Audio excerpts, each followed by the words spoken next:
I got a question about The Empire Strikes Back.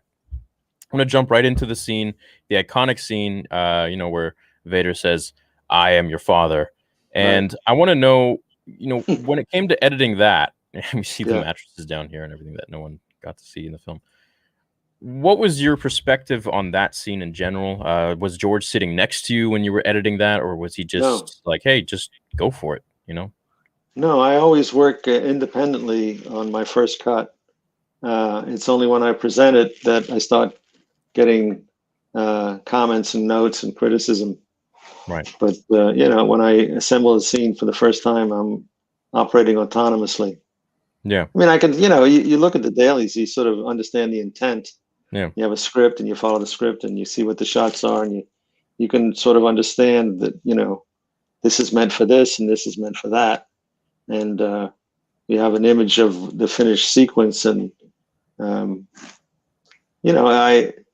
everyone says, and I think it's true, that if you took 6 different editors and give them the same dailies, you'll get 6 different versions of the scene. So even though the intentions are, it's an interpretive art. Editing is interpretive. So to me, it's like, a dance. A dancer hears the music and doesn't really know how he's going to dance to the music till he hears it. And something about the music inspires him to do something or another. Yeah. And it's like that with me and dailies. I watch the dailies and it's, oh, that's great. I got to use that.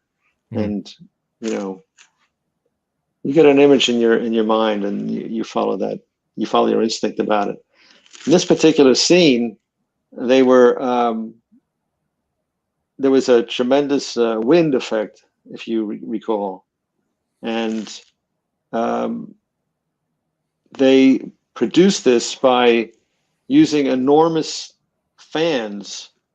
When I say enormous, I mean the motors propelling these fans were, I think, Volkswagen engines with enormous blades to get enough wind, and they produced an incredible roar to the point that the sound recordist on the set couldn't record any sound. Now, most of the film, I forget exactly. My recollection is that none of the original tracks were used in the final film, that everything was replaced. Well, that's probably not true, but it was close to everything had been looped. Mm-hmm. But that particular scene, we didn't even have guide tracks to loop to, because they had to shoot essentially silent. So I had to sort of read Mark's lips. Of course, wow.